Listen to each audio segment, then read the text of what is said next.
And free refill is even more of a good thing. Unless you're a bug.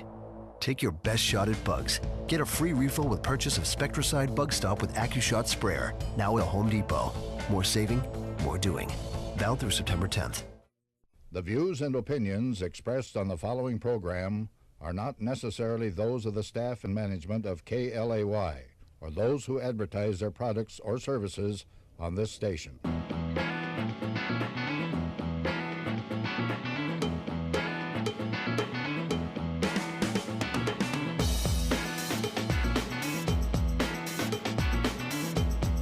Good afternoon, Seattle. This is Brad Buckles live with the Bright Club, broadcasting from Honolulu this afternoon. I am here with Viva ENT. Johnny, as you know him, the capo, is on assignment, and I am here this afternoon with my co-host, Jill Most. Would you like to say hello? Hello, Seattle. We are here to talk about events. There's a lot of events going on, and of course it's Labor Day weekend, so we wish you a great Labor Day weekend. A weekend full of events, full of all kinds of parties, weddings, corporate things, families getting together. We will be talking for the next 30 minutes about things that make events fun, different types of personalities and different perspectives on that. And on the back half, Jerry Osbourne, the great O, will be with John Marc, who is the president of the French fan club for Elvis. He's been with us before. He's a great interview. He's a lot of fun. And we'll be talking with Jerry Osbourne here in a half hour. But I wanted to get started. Jill, you have just won some sort of a customer service award. Tell us about that. Yes, I did. Second year in a row, and I'm still kind of, I guess, in astonishment. It's Seattle's A-list. So this is actually one of the ones that I actually take a little more personal because it is fellow vendors, it's fellow, clients and friends that actually vote for you. So it's not just something that, you can kind of get a couple of stars on their website or a couple of clients.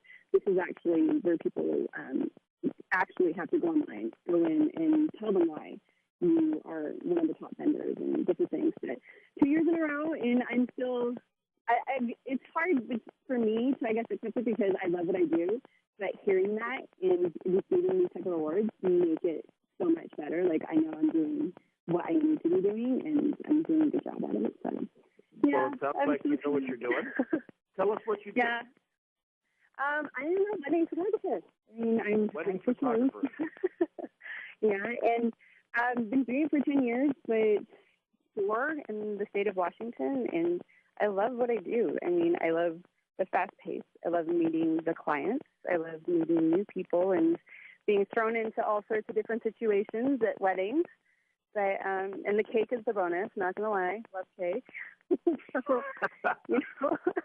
it's one of, a good reason to be in it. But, yeah, it's interesting. I mean, even the bridal show, like when I go there, meeting full of vendors and being able to associate with people, I love what I do. It's hard to explain, but I'm really blessed to be full fortunate. I do this full time, and I'm, happy where I'm at. So. Well, that's good. So just to give everybody a little background, I'm Brad Buckles. I own the Wedding Expos. We do these at the Tacoma Dome, Bellevue Maidenbower, Xfinity Arena up in Everett. Jill and I met a couple years ago through another friend. Jill's a wedding photographer, and we meet at the Wedding Expos, which are a great opportunity for brides to meet people like Jill. Of course, our show is next weekend at the Tacoma Dome, September 9th and 10th. Jill came in as a vendor and started talking to everybody and instantaneously became popular. She's one of the cool kids.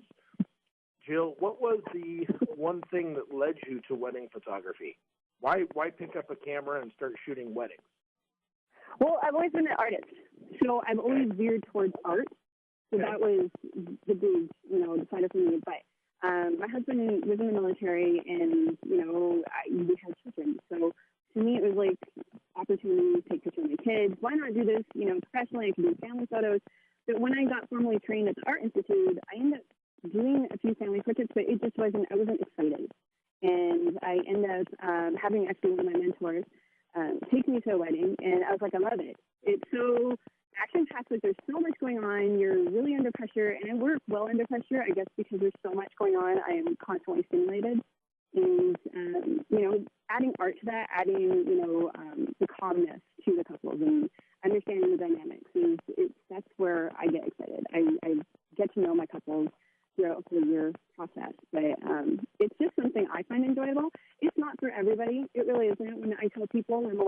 photographer full time, I do get a look like, wow, you're in that industry. But I love it. Like I said, I enjoy it, and I love going to the wedding shows because there I meet new couples, I meet parents, and we get the one-on-one, and they actually get to, not only see my work, but they get to meet me in person, which is a big deal for me. Because if they don't know who I am and I show up on the wedding day, and all we've ever done is talk on emails, it's hard to have that connection with somebody, especially on a day that's so special to them, and they're very high stress because there's so much going on.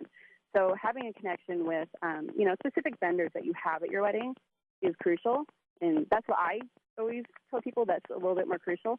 But other than that, yeah. So we also met through a gentleman named Johnny Gargano, who is the capo. He is Viva ENT, one of the reasons that we're here together. Johnny has always said that it always takes a level-headed mind to be able to pull this off.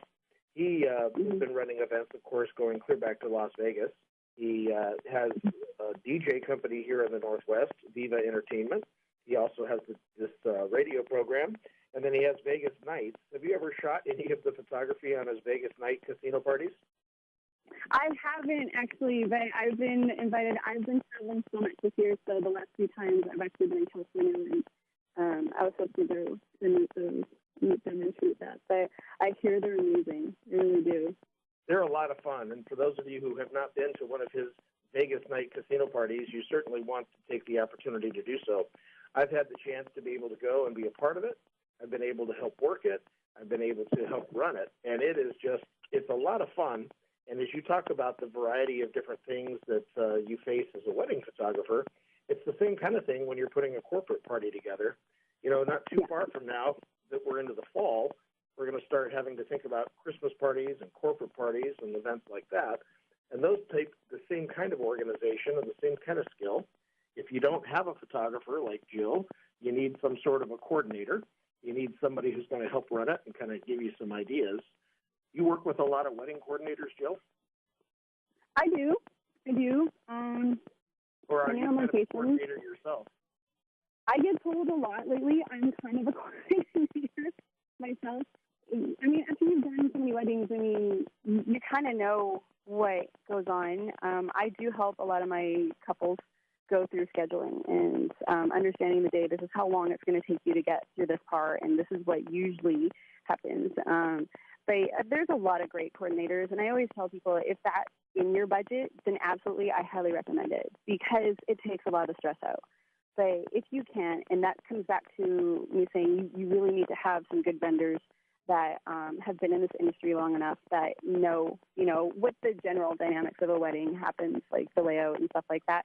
Because a lot of the brides that I, have that come to me, they have never even been to a wedding. They're completely lost in what do I do here? What do I do here? And never been to one wedding?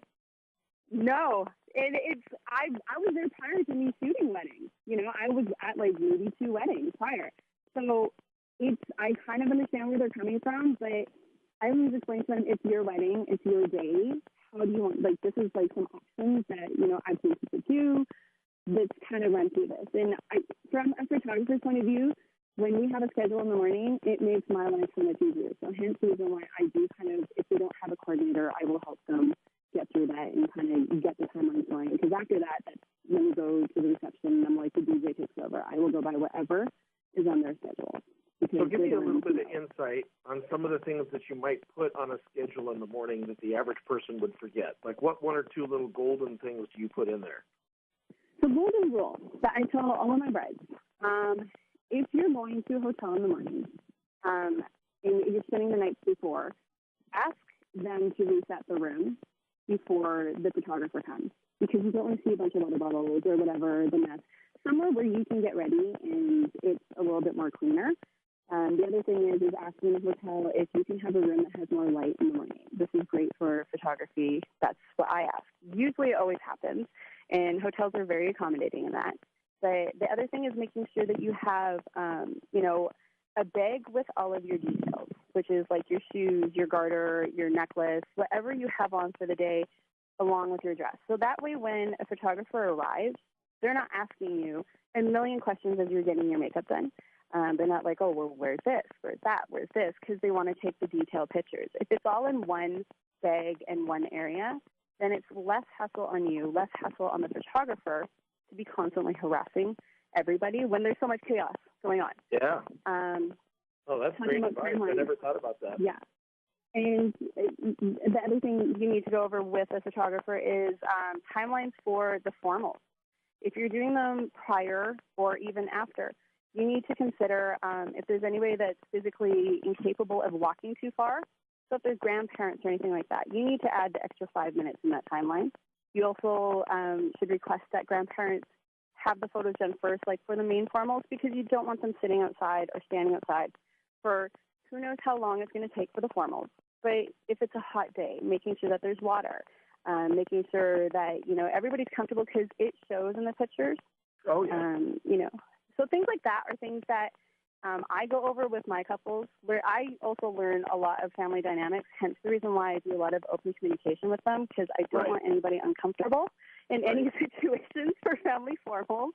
Right. But, I don't know the family. I only know the couple. So when I talk to them about things, at least I know ahead of time, okay, I'm not going to put these two together, or I'm going to put them on opposite ends.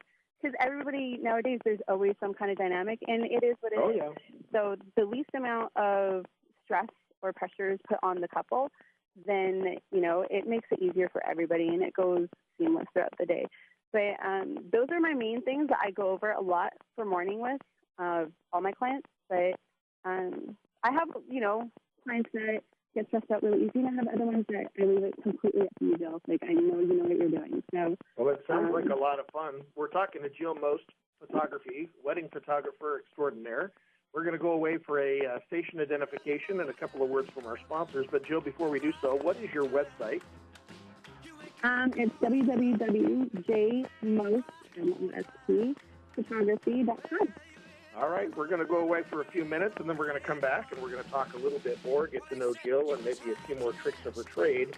On the half hour, we're going to be talking to Jerry Osbourne, the Great O, and John Marc, the president of the Elvis fan club, which has been very popular over on that side of the ocean. Let's take a break, and we'll be back shortly.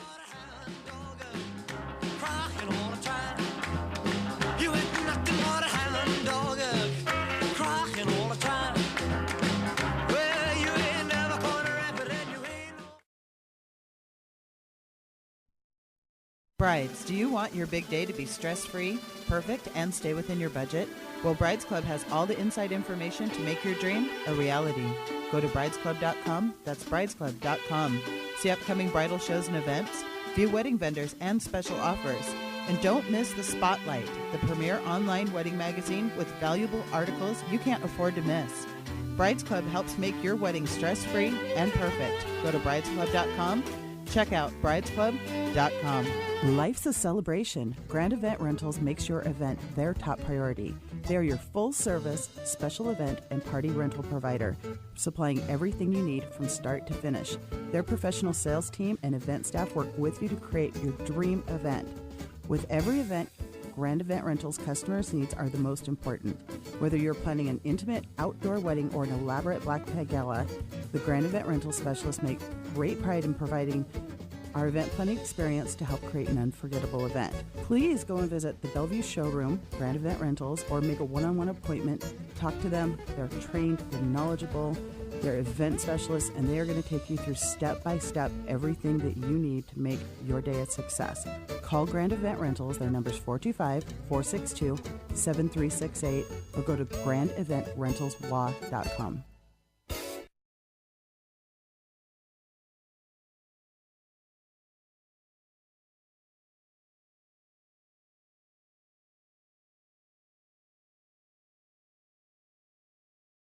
Is your vehicle needing some attention? Take it over to Maddie's Tuning and Shoreline for fast, affordable car care. Trusted, professional. Maddie's services all makes and models and has been trusted in the Puget Sound for almost 60 years.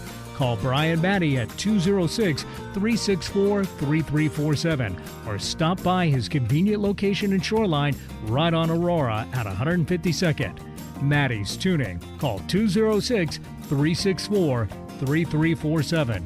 Trusted for almost 60 years to keep you safe and on the road.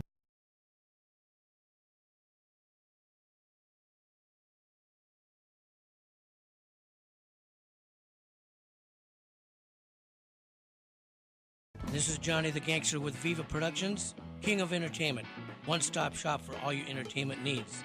We have DJ service for weddings, corporate, and private events. Thrill your guests with Vegas Nights Casino Party, blackjack, craps, roulette, poker, and more. We also have event photography and limousine service. Call Viva Productions 206-542-5733 or find us at viva-productions.com. A little less conversation, a little more action, you got it. Call Johnny the Gangster. I'll make you a deal you can't refuse.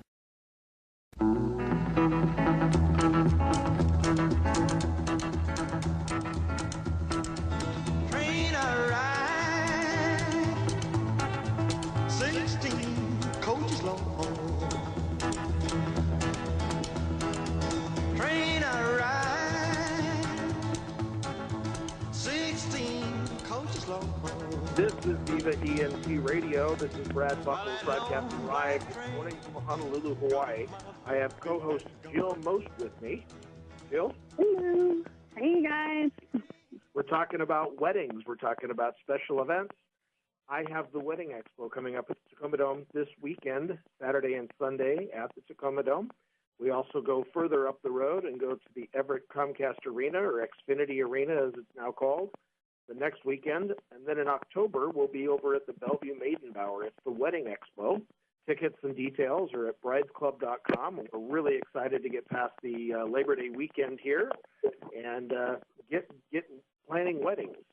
Along with that, we'll be talking to Jill Most this afternoon. And then here in about 15 minutes, we have Jerry Osbourne coming on the air with Jean-Marc, who is the president of the Elvis French fan club, if you can imagine that. Jerry Capo is on assignment, and he is working special on a event that's coming up here very shortly. He'll have more details on it. Johnny loves the radio, but he also loves to plan parties.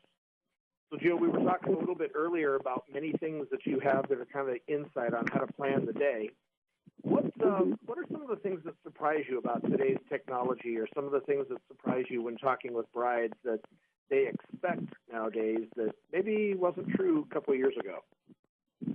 I think it's a lot of being an active bride, sometimes a little overactive when they start picking up magazines and, things to ask your photographer or things to ask, the baker. And to us in our industry, when they ask for specifics and we either decline, for instance, for a photographer, we don't usually hand out raw images.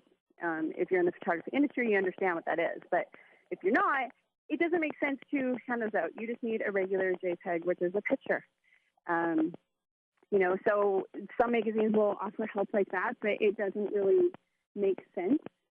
So that's the only thing that gets a little confusing, because then you have to explain and educate the client. Just letting them know that this is the reasons why, or unless you're putting your picture up on a billboard, you really don't need the raw, file for it, and they are rather large and things like that. But technology-wise, I don't usually get asked a whole lot about random things. Definitely the bride photos as quick as possible. They're excited. Yeah. That's the other thing. I do understand a lot of frustration from some people when I hear stories of how long it took, but everybody has their own process.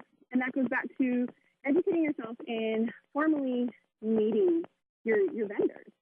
Do you have a good connection with them? And are they going to give you what you are looking for? And that's the reason why I do a lot of build your own package. I don't want to sell you the albums if that's not what you need or what you want. I want to make sure that I cater to each client specifically, because that's kind of more where I'm directed to. I feel happy knowing that when they get everything, they got exactly what we talked about and we put into our agreement. But, it goes back to educating yourself and understanding who you're having come work at your wedding and such things like that. So, do you find that most of the time family is pretty easy to work with? Most people are pretty easy to please on the day of? I think so, but that's me. I get along with everybody. I'm not there to be best friends, right? With people, but I understand the connection I have with my clients. So to me, that's the important part, and making sure that they're happy. Every family has its dynamic, so understanding that sometimes I think brides need to understand that parents want to be involved, and they're just excited, so they get a little stressed. So having them do something, giving them, appointing them to do something will make them feel important, but it keeps them busy and less stressed throughout the day. You know, every once in a while I will work with parents and ask them to help me on certain things, like, can you help me gather, you know, the grandparents, or can you help me, you know, make sure that there's chairs over there so the grandparents can sit while we're doing formals.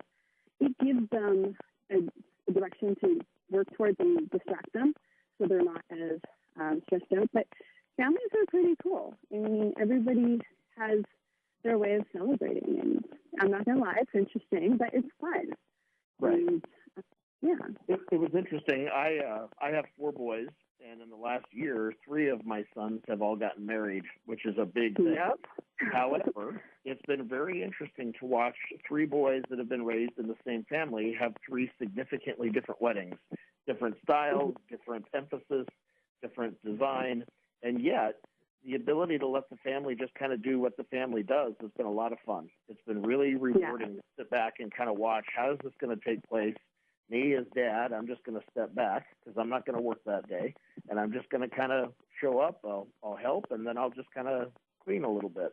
And it's been very interesting. We were just posting photos last night of the 3rd wedding that took place a couple of weeks ago, and it was a lot of fun, a lot of good memories. Right. You know, I wondered about that because you are the director of the wedding shows here.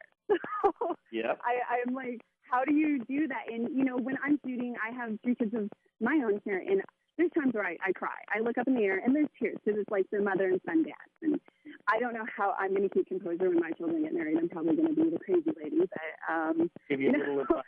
Ready? Okay, go for it. Don't do anything. Just sit back and enjoy it. Somebody else told me that one time, and I said, yeah, but they're like, nope, just show up on time, show up a little bit early like you would. You're just the dad. You're just the mom. There are certain things, of course, that you want to do to help, and there are certain things that are needed, but you just sit back and you enjoy it. And there were moments that I cried, and there were moments that I laughed, and there were really, really great moments when the bride or the mother or somebody walked in and something special happened. But I can honestly tell you that I wasn't stressed. There wasn't a lot of drama. There wasn't any moment that was good or bad. It was just all really fun and over like that fast. I can't believe how fast it is. By. It does fly by. But it was very enjoyable. It's 3 weddings that I did not work at all. Yeah. So, what is the one thing that you're going to take away as you're doing all this with your career? You're earning awards, you're getting recognition, which is well deserved. What's the one thing that you're going to take away as like the favorite part or the favorite thing? Traveling. I love traveling. Okay. So, I mean, this last year I've been to California 5 times. I've been to New York. I've been to Quebec, Vancouver, BC. I travel all over Washington. I'm heading to Tennessee actually in 4 weeks, and then Las Vegas. So it's traveling. I mean, it's amazing. I get to experience not only weddings with these people, but at the same time, it's just being able to see the world from a different point of view, I guess, because I look for it as art. I look for it as these places are amazing. This is where magic's going to happen, you know. So you look at it like that. But that's my favorite part at the moment. But yeah, I love what I do. So I take it all in. Everybody's different. So. Well, that's fantastic. When you love what you do, it certainly makes what you do a lot easier. Makes you a little bit more calm, makes you a little bit happier, and those kinds of things make a huge difference when you're dealing with high-stress moments. I know as we do the expos and stuff, and as we're getting prepared for Friday, this next week, go down to the Tacoma Dome and prepare and get ready, Thursday night always puts a smile on my face as I sit back and plan for the week and kind of go, oh, it's time to load up. Oh, it's showtime. It's time to do this. I'm going to see this. I'm going to see Jill. I'll see Johnny. It's fun because we are a big family. We do work together. We have a lot of common goals, and it's just fun to see everybody and say hi. And it's true. I love going back and seeing everybody. What did you do this last year? Oh my gosh, do you remember that couple that came in? And you know, we talk. So that's the reason why I'm constantly back at the shows, not only to meet people, but to see all you guys as well. And it's so cool because we get to also work a lot of the same weddings. So that's the bonus of it. It's opposite for me, though, because come Thursday, I'm trying to pack up my husband's truck. I'm stressing out, going, oh, my gosh, I got to decorate. And, that's the stressful part for me. But, no, other than that, I love going there and hanging out with everybody and saying hi and seeing some of the same faces. And it's great. Yeah. Well, I'm going to break away. We're going to go back to station identification and a few words from our sponsors. Jill, it's been fantastic talking with you today. I'm all excited to see you in a few. I have to catch a flight and come back to Seattle and prepare for the wedding expos, which are this weekend coming up, September 9th and 10th at the Tacoma Dome. Then again, September 16th and 17th in Everett at the Xfinity Arena. And finishing up the tour October 8th at the Maiden Bower. All discount tickets and all kinds of details about the shows, the fashion shows, the vendors involved. They'll be at bridesclub.com right now. Jill, thank you so much for taking some time this afternoon. It's been fun to get to know you. Thank you for having me. Anytime. We're going to take a break. We'll be back with Jerry Osbourne, the famous Jerry Osbourne, DJ extraordinaire, and Jean-Marc from the Elvis French Fan Club.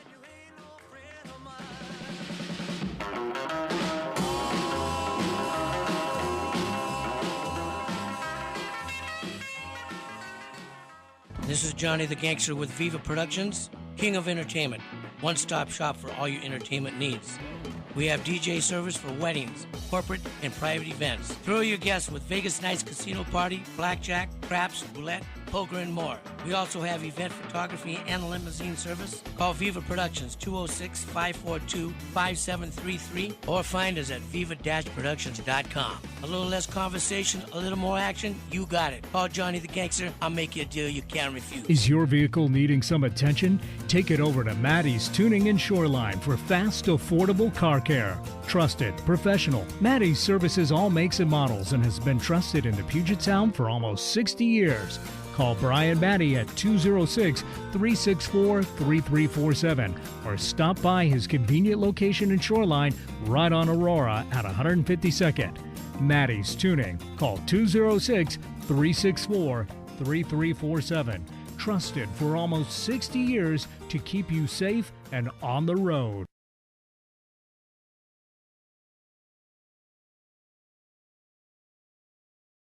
Brides, do you want your big day to be stress-free, perfect, and stay within your budget? Well, Brides Club has all the inside information to make your dream a reality. Go to bridesclub.com, that's bridesclub.com. See upcoming bridal shows and events, view wedding vendors and special offers. And don't miss The Spotlight, the premier online wedding magazine with valuable articles you can't afford to miss. Brides Club helps make your wedding stress-free and perfect. Go to bridesclub.com. Check out bridesclub.com. Life's a celebration. Grand Event Rentals makes your event their top priority. They are your full-service, special event, and party rental provider, supplying everything you need from start to finish. Their professional sales team and event staff work with you to create your dream event. With every event, Grand Event Rentals customers' needs are the most important. Whether you're planning an intimate outdoor wedding or an elaborate black tie gala, the Grand Event Rental specialists make great pride in providing our event planning experience to help create an unforgettable event. Please go and visit the Bellevue showroom, Grand Event Rentals, or make a one-on-one appointment. Talk to them. They're trained, they're knowledgeable, they're event specialists, and they are going to take you through step-by-step everything that you need to make your day a success. Call Grand Event Rentals. Their number's 425-462-7368, or go to grandeventrentalslaw.com. Our special guest today is my good friend Jean-Marc Gargiulo from Paris, France, and he's got some great stories to tell about seeing and meeting Elvis for the first time in 1969 when he returned to live concerts in Las Vegas. So, Jean-Marc, tell us about it. Oh, hello everybody. I'm Jean-Marc Gargiulo, president of the Treat Me Nice fan club in Paris since 1965. And of course, at that time, in 65, I was fan of Elvis since 1960, in already 5 years. So I was waiting and willing to meet Elvis, but I don't want to go in America just to see him leaving a movie studio. I said I want to see Elvis live on stage and talk with him or shake his hand. So I was quite sure that he will be back on stage. He cannot keep on making movie all his life. So being in touch with the Colonel Parker, who gave us the news of what Elvis was doing. The next single will be this, or the album, his next movie, etc. One day, he explained that Elvis gonna make a big show on TV, the '68 comeback, with a live public. It was not a real live show, but with a public anyway. So it was announcing something new for him since 1960. So I was confident.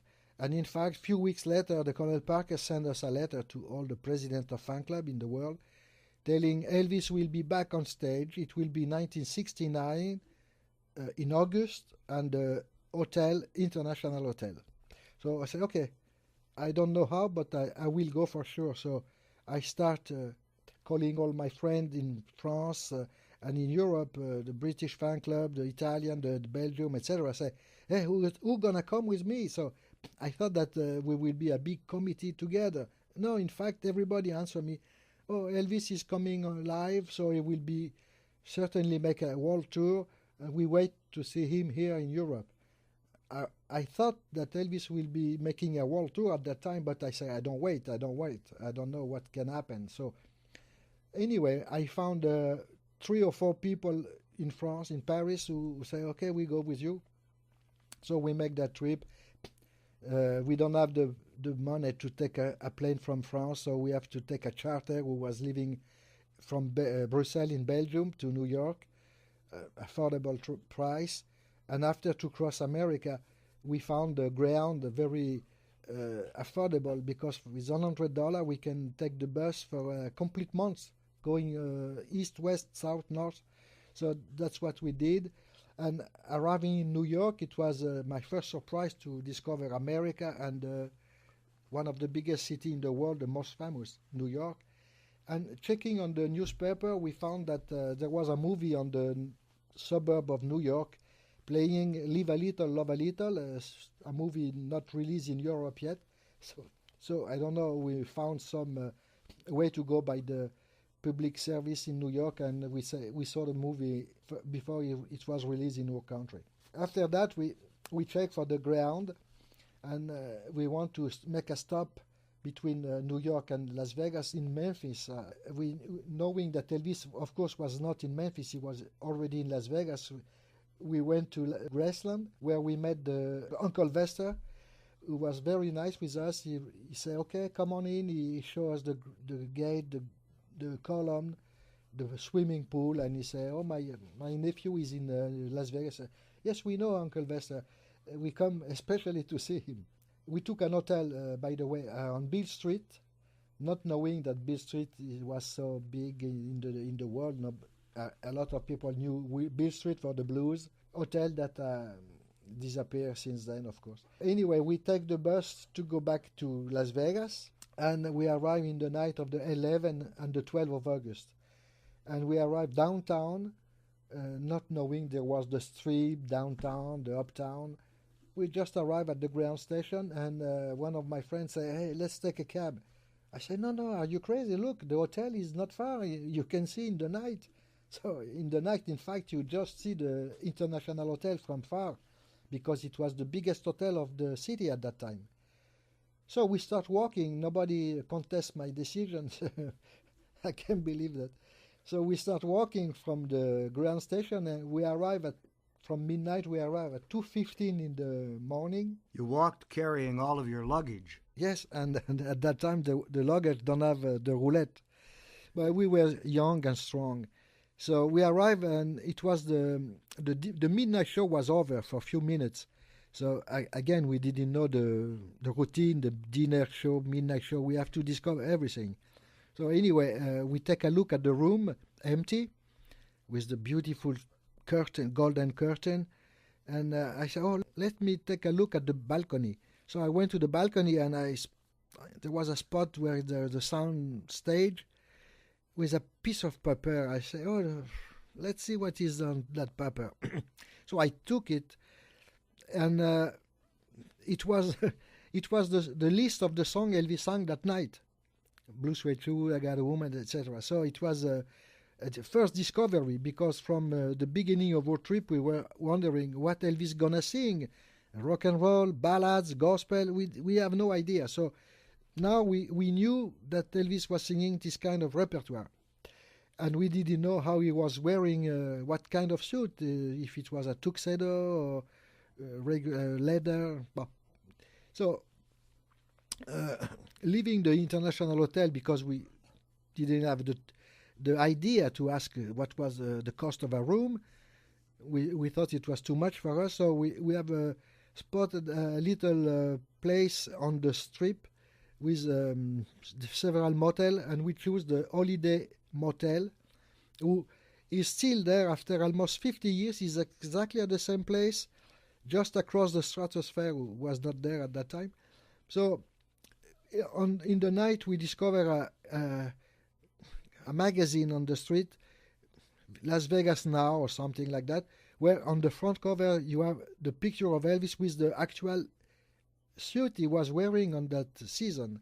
So it was perfect to finish the night. We have the way he was wearing his suit and the list of songs. So it was perfect.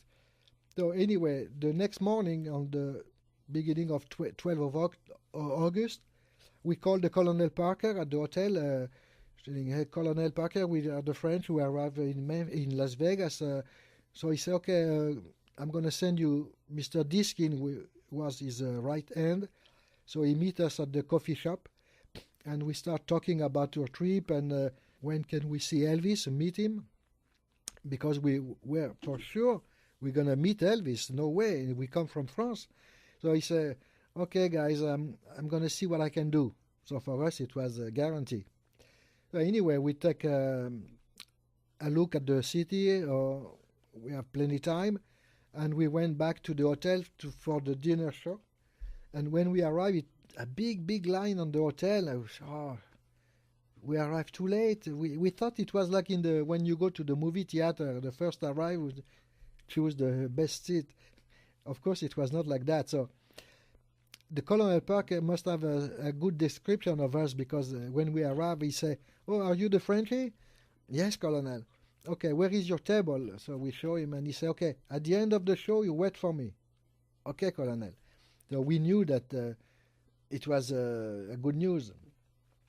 So we saw the first show, and strangely, and I can explain why, I have not a good memory of that first show like I have for the second show we saw a little later, or the other show I saw every year. I don't know, it was maybe too much. Seeing Elvis for the first time after so long, we was fan of him for almost 10 years, and knowing that in a few minutes at the end of the show we're going to meet him. But anyway, at the end of the show, the Colonel Parker came to pick us, and we go through the kitchen of the hotel, and we arrive in the room.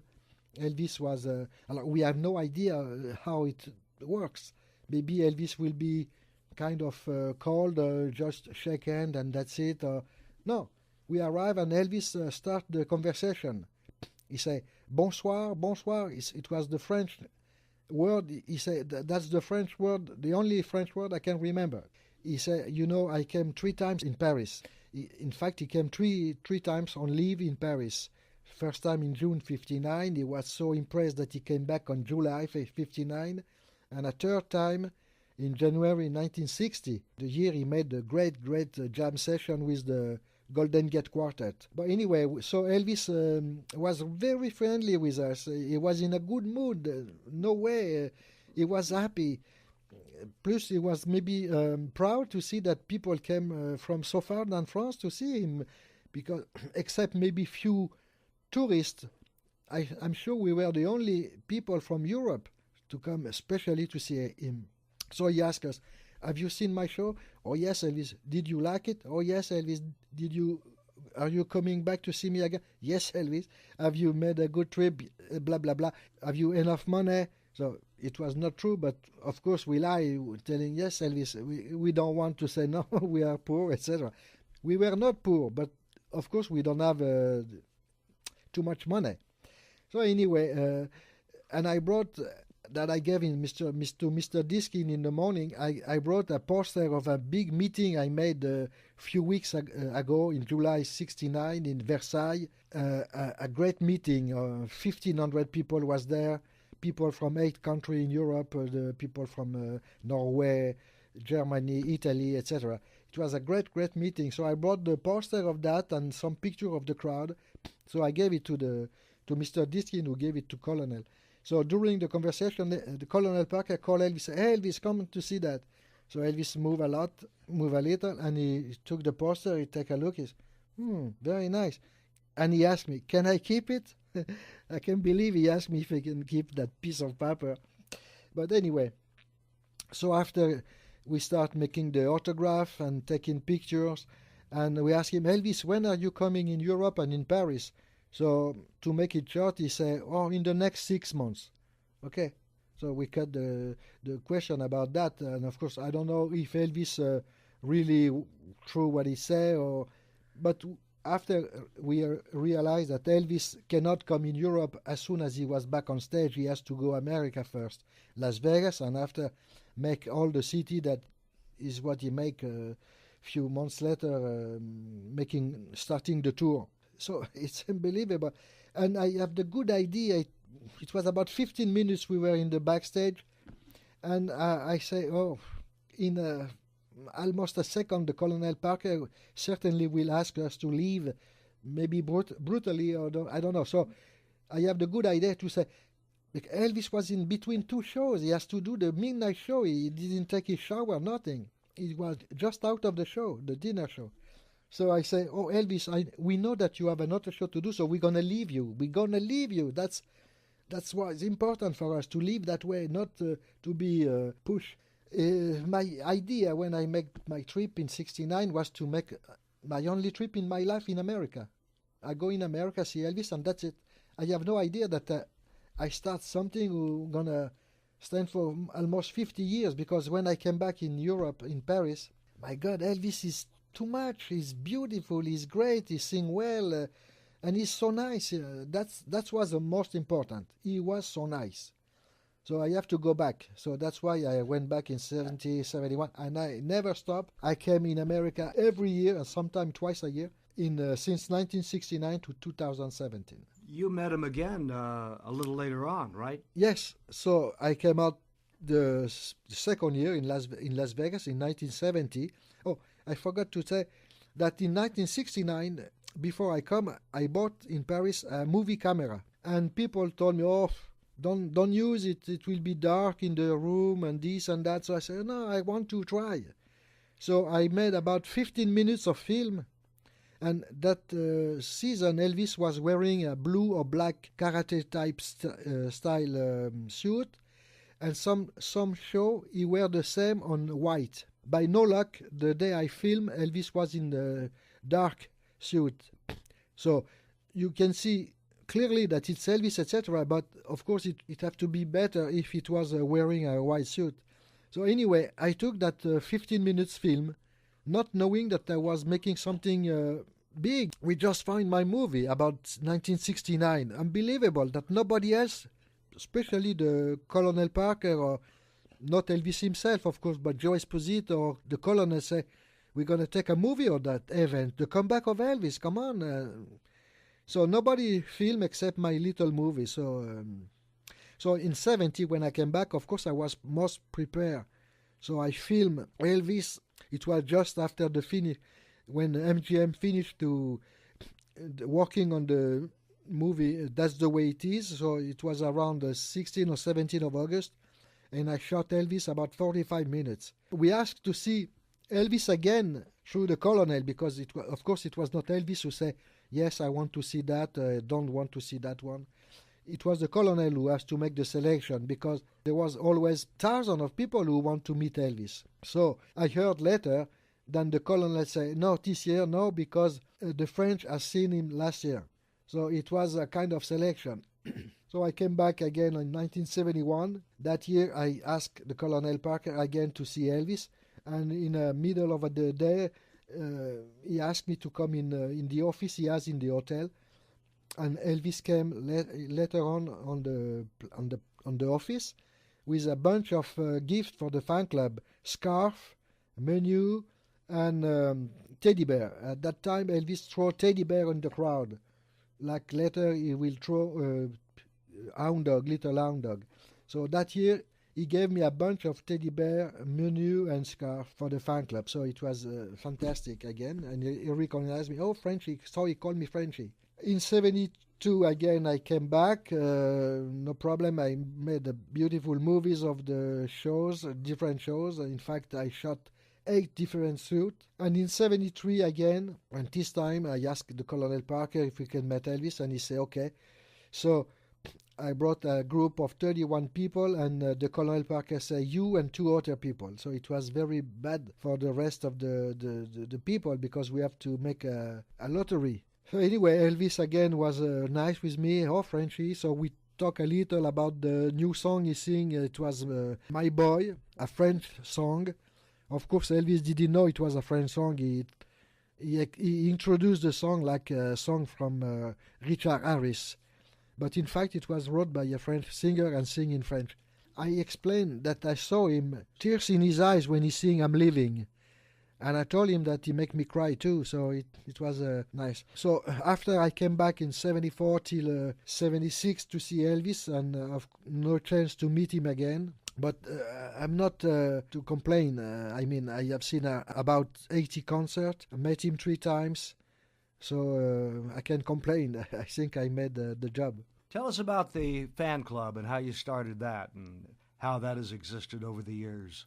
Yes, as I said, I was fan since 1960 when I discovered Elvis through the 45 EP King Creole, released in France and everywhere. So when I heard the song King Creole, I can't believe what I was hearing. I was a music lover. I like all the music who was on the air in France, but I have no idea of the rock and roll. It was not popular. Well, I was 13. Maybe, okay, the people who was older than me can, because the first rock and roll album of Elvis was released in 56 in France. Very few copies, and not even with the picture of Elvis on the cover. It was Elvis, Scotty, and Bill, because RCA didn't know if it's gonna work.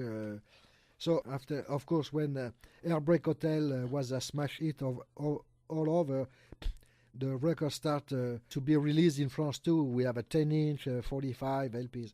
So, but at 13, I was ignorant of the rock and roll. So it's a friend of mine who was the same age of Elvis, who said, okay, take a bunch of this 45. It was in summer of 1960. There was Little Richard, the Platters, Bill Haley, a bunch of records, including King Creole. So when I play Fats Domino, when I play one by one, it was okay. But when I listened to Elvis in King Creole, it changed something in my mind, in my life. So I take a look at the cover, and I can believe the picture of the guy with his hair, the way he combed his hair, etc. The way he looks like an American cowboy. So for me, it was my cowboy. I was a cowboy lover. So anyway, after that, I remember that going in school in September or October, the young guy in the school start talking about rock and roll. Finally, we start talking about rock and roll. Have you heard that? Have you seen that? And slowly, I start. I wanted to have all the song of Elvis, not knowing nothing. So I discover a great song like Hound Dog and Don't Be Cruel to be on the same 45. I bought the 45 for one of the songs. I don't remember which one, and I discovered the second one. It was unbelievable to find a 45 with Hound Dog and Don't Be Cruel. I was a big fan of movies. When I discovered that Elvis was an actor too, I can believe. So I went to see the first time. It was G.I. Blues in 1961 that I love a lot. The actor, the script, the song, everything pleased me. And after I discovered that he made some more movies. And finally, I have to wait 1964 to see Jailhouse Rock. Jailhouse Rock was released in France in 1960, but because he caused trouble in the room, he was censored. So we don't see the movie for 4 years. They re-released the film in 64, so I rushed to see the film. and I discovered the great song, of course, but especially, who is better in the movie than in the studio record is Treat Me Nice. The way he sing it in the movie is far better than the studio version. So 64, 65, I was thinking, I love so much Elvis, if I do a club, but I said, no, I'm too young, I'm not able to do. Well, finally, making a dream in my night, in my dream, it was okay, I can do the club. It was perfect. I was able to do the club. So in the morning when I wake up, I call my friend, I say, hey, we're going to make the club, it will be the Treat Me Nice, you will be vice president, I will be the president. That's how we start. So slowly the club make his debut, and of course the big turn for the club was 69, because I was working with RCA to buy records, to resell it, and I asked them to make publicity for me. They say, oh, you have to make your proof. Okay. So in 69, when I came back from Las Vegas, I say, okay, I brought picture with Elvis, film with Elvis, etc., etc. I say, it's enough. So they say, okay. So they start putting the name of the club on the back of the cover. So it helped me a lot. Plus, I remember when I screened my little movie of 15 minutes in some place of Paris, it was amazing. The people fight to go on to see that footage. Because we have to, today, we can believe that, but we have to realize that the people who like Elvis have nothing. We don't have any cassette, any DVD, nothing, just the movie, the regular movie. But we don't have any shows, Ed Sullivan, Steve Allen, nothing. So finally I brought something like if I brought a UFO. So I remember some special screening. And another thing, I put that I was screening my movie of 69 for the next big event I have in Versailles again, the second meeting where I was waiting about 12 or 1,500 people again, and I put on the poster Las Vegas 69, and I sent it to the Colonel Parker, believing that he would like that. So he sent me a letter, very rude, warning, don't screen that, because of course he was working on the deal with MGM to do that's the way it is, and maybe he thought that I have a great film, kind of MGM movie myself, and of course it was a little Super 8. So I say, okay, I don't screen it because I don't want trouble with the colonel. I'm supposed to meet him again. So the club, of course, went on like that, and the big rush for the club again came in 1977 when we learned that Elvis was died. I thought when I have the news, I was in Baltimore that day, the 16th of August at 4 o'clock p.m., when a good friend of mine, Paul Dooling, gave me the news. I thought my world was falling apart. I say, everything is finished. No more Elvis, no more this, no more club. I have no idea that everything was a start for the fan club. Elvis was dead, okay, it was terrible. I can think about that without being very sad, but for the fan club, not just for mine, for everywhere, because the people who get lost of the club or don't subscribe anymore because there was a change of music, the Beatles, the Stones, etc. When they learned the death of Elvis, they came back by dozens, by hundreds, by thousands. So finally, the club today arrived at a membership of 7,230 something. Since 1965 is what I subscribe, like people, one by one. And of course now it's very slow because it's difficult to find a new fan of Elvis with the music we heard on the media. And most of my members are sick or dead because after 52 years of fan club, imagine. That's it, but Elvis is still alive. We can see that again in August this year in Memphis for the 40th anniversary.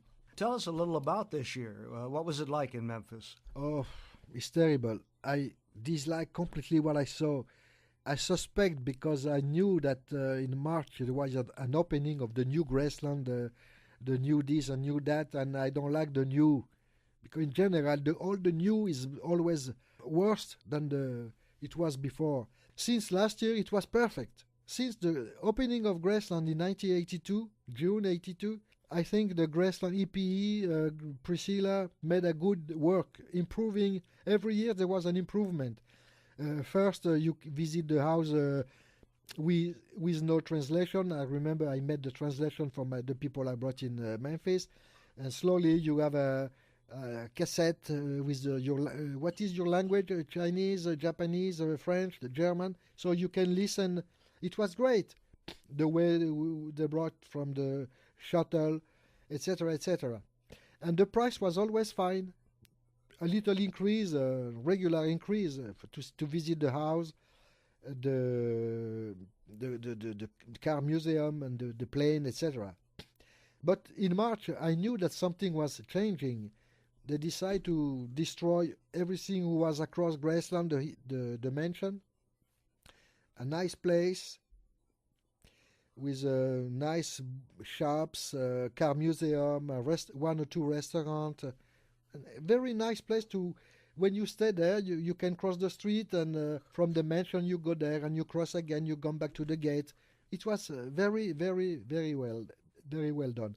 The house was full of treasure. You have the corridor of the golden records. You have the trophy room, and if it was not enough room, you have a Sincerely Yours museum across to add some trophy. And sometimes they make a special in the shop, a special TV show 68 or a special Aloha from Hawaii. So it was enough. Now they changed everything. No more, nothing across the house. The house is empty. The racquetball, who was so rich of golden records from the floor to the ceiling, thousands of golden records, CD, LP, singles, etc. They don't find any room to put more. Now is empty, completely empty, with a very sad. You have just a little place to put a racket to remember that Elvis played racquetball the day he died. And the rest is empty, nothing else. So you cry. When you see that, you cry. And after they made a village looking like a small Disneyland, where is absolutely crazy. You can believe the price now. And for buy your ticket, you can go half of the stuff to see the same day. You can come back the next day or 2 days later until you have your tickets. Now you have to do everything the same day, or if you need a second day, you take a surcharge of $17 just to be able to see all you have to see in 2 days. Plus, if you want to see absolutely everything, you have to get the VIP tickets, $150.